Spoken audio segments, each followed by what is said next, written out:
Hi folks, hope you're okay today. Just making a quick video on the issue of rape in the Bible.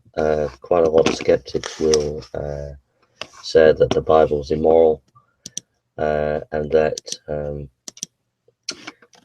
they point specifically to Deuteronomy 22 and I'll read some of it. Marriage violations. If a man takes a wife after sleeping with her, dislikes her, and slanders her and gives her a bad name, saying, I married this woman. When I approached her, I did not find proof of her virginity. Then the young woman's father and mother shall bring to the town elders at that gate proof that she was a virgin. Her father will say to the elders, I give my daughter in marriage to this man, but he dislikes her. Now he has slandered her and said, I did not find your daughter to be a virgin. But here is the proof of my daughter's virginity. Then her parents shall display the cloth before the elders of the town, and the elders shall take the man and punish him. They shall fine him 100 shekels of silver and give them to the young woman's father, because man has given an Israelite virgin a bad name, and shall continue to be his wife, and he must not divorce her as long as he lives. If, however, the proof of the young woman's virginity can be found, she shall be brought to the door of her father's house, and there the men of her town shall stone her to death. She has done an outrageous thing in Israel by being promiscuous while still in her father's house. You must purge the evil from among you. If a man is found sleeping with another man's wife, both the man who slept with her and the woman must die. You must purge the evil from Israel. If a man happens to meet in a town a virgin pledged to be married, and he sleeps with her, you shall take both of them to the gate of the town and stone them to death. The young woman because she was in town and did not scream for help, and the man because he violated another man's wife. You must purge the evil from among you. But if out of the country a man happens to meet a young woman pledged to be married and rapes her, only the man who has done this shall die. Do nothing to the woman; she has committed no sin, deserving death. This case is like that of the murderer's neighbor, for the man found the young woman out in the country, and though the betrothed woman screamed, there was no one to rescue her. If a man happens to meet a virgin who is not pledged to be married and rapes her, and they are discovered, he shall pay her 50 shekels of silver, and he must marry the young woman, for he has violated her, and he can never divorce her as long as he lives. A man is not to marry his father's wife; he must not dishonor his father's bed. Now, um, if you want to go to a helpful video, I don't agree with all the video, but if you go to a guy if you type in Jason Peterson, or even if you, and you'll find a video there about rape in the Bible with Dustin Segers. Dustin Segers is an apologist that I highly respect, and Jason Peterson I highly respect as well. If you go there and look at the video, it's a very good video. I don't agree with everything, and I'll bring to bear why I don't fully agree with one or two things they said. But it's a helpful video and much more in depth than this. This is only going to be for a few minutes. But I just want to make the point here that at the end, the problem is this bit here in verse 28. If a man happens to meet the virgin, who is not pledged to be married, and rapes her, they are discovered, he shall pay her father 50 shekels of silver. He must marry the young woman, for he has violated her. He can never divorce her as long as he lives. That is if you look at the Hebrew there, when it says to be married and rapes, if a man happens to meet a virgin who is not pledged to be married and rapes her, and they are discovered, he shall pay her 50 shekels of silver. He must marry the young woman, for he is violated. If you look at the Hebrew words there, in the original Hebrew, you'll find that it's not the same kind of rape as further up. If you look at the other verse 25, but if out of the country a man happens to meet a young woman pledged to be married and rapes her, only the man who has done this shall die. So the man, if he rapes, shall die. Yeah. If it's a woman who is married. Here in verse 28, if a man happens to meet a virgin who is not pledged to be married and rapes her and they are discovered, he shall pay her 50 shekels of silver. If you look at the Hebrew, the idea there, if you look at the original Hebrew, is it's not the same kind. It's not a forceful rape. It's more of two people who are not married, and the guy kind of encourages her to sexual promiscuousness, and that's the Hebrew context. If you look at the original Hebrew, if you want more confirmation, if you go and look at the Jason Peterson and Dustin Segars does an excellent job expounding the Hebrew of these different rape situations here. Okay. So I'm going to read just a little bit of an article. This is on ChristianThinkTank.com, Virginity. And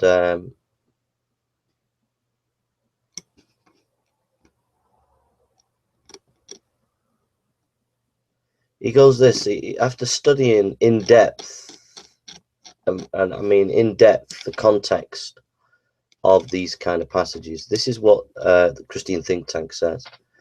There should have been other laws operating in Israel than just the few we have in the Bible on rape and virginity issues. Number two, the laws we do have would not have been enforced crudely, stupidly, or without wisdom for the situation. Three, these verses are not evidence for some kind of ethical double standard in either Old or New Testament.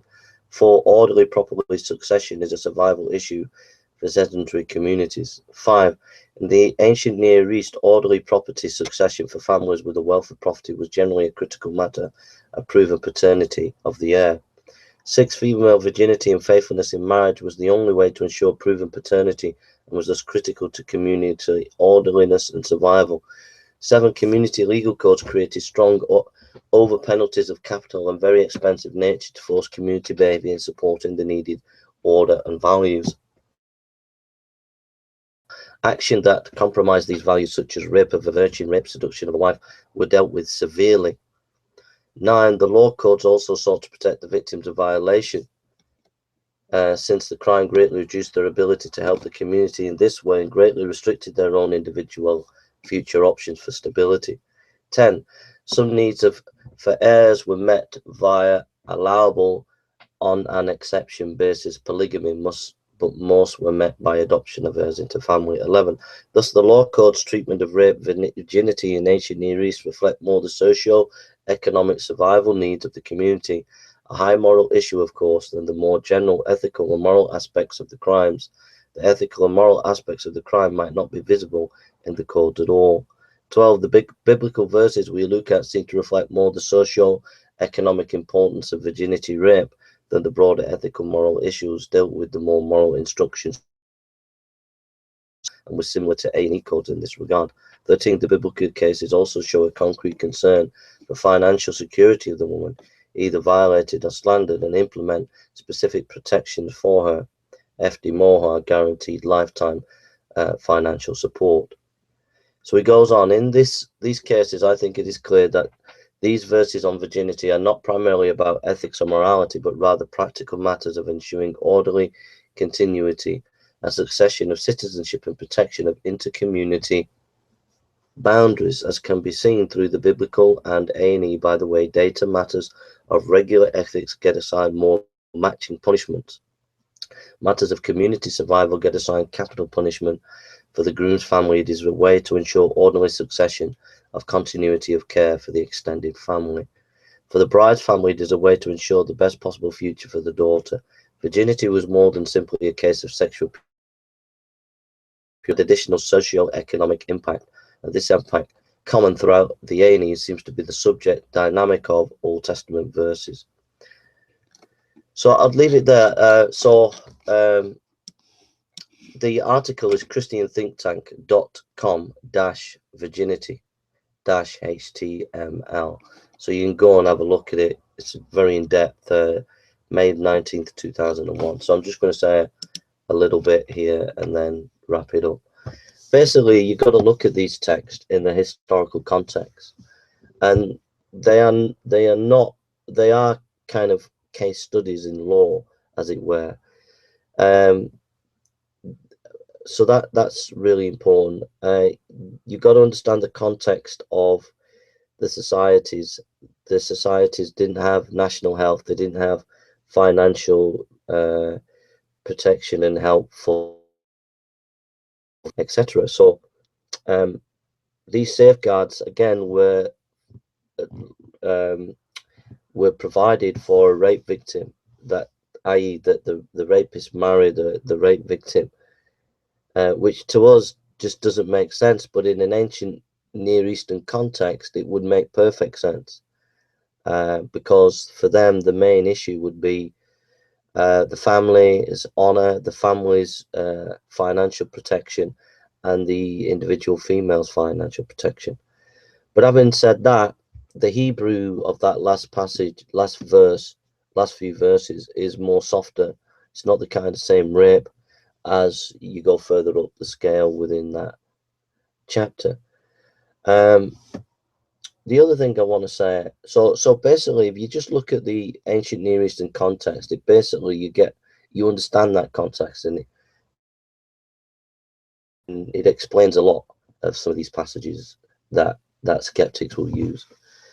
I think also, we have to face the fact. One of the things that I didn't agree with Justin Seegers and Peterson is they said that these laws were not put in full.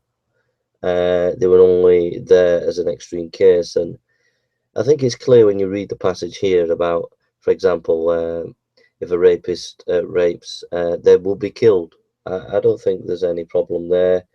That's the way it is. To say that would be the extreme case, I think is being extreme. I think that it's very plain and clear what the repercussions are if you're a rapist. The other issue is concerning some of the other verses where it talks about they shall be stoned, those who've committed, they shall, these things are there in the passage, and you can't just ignore them and say that those things didn't happen. And we have to be able to explain that. And the way I explain it is that the Old Testament is of law, and law is about justice. It's about the state bringing in its judgments, and severe judgments in these cases. And it's to teach us that sin is a terrible thing, but Jesus Christ is grace. And Christ came and died on a cross, and God doesn't excuse our sin, he punishes his own son. It shows you that sin is serious. But we are now in grace in the sense that we can come to God because we are washed in the blood of Christ. Law, we have to obey the Ten Commandments, but it's no longer law as in the laws of the punishments. It's in grace. And so it says that the law came through Moses, but grace came through Jesus Christ. And that's the way I think you should understand it. I don't think you should just brush under the carpet some of the very troubling things that the Old Testament shows.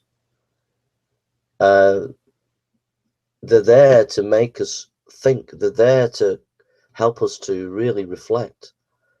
And to try to explain those away, as I don't think is a good thing. Just face them up and see the reality of these things, that they are horrific.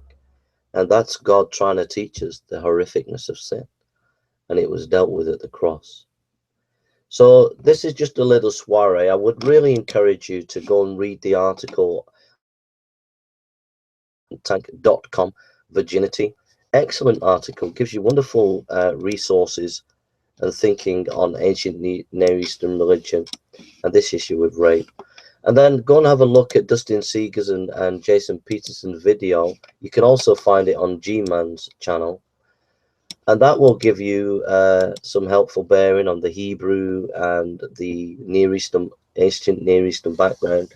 This video is just a little introduction to make you think. You might disagree, probably disagree with what I'm saying, but it's just a little video just to get you thinking about the Hebrew words. What are the Hebrew words? What is the context of the passage?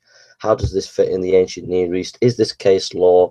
If it is case law, do these punishments actually take place or not? You might agree with Dustin Seegers and Jason Peterson that they were not implemented fully. I just think brushing things under the carpet and not facing the real issues. And I believe my idea of grace and truth and the law and grace is a better explanation than what they've said. So I'll leave you with that, and I hope that's a help to you. God bless you and take care.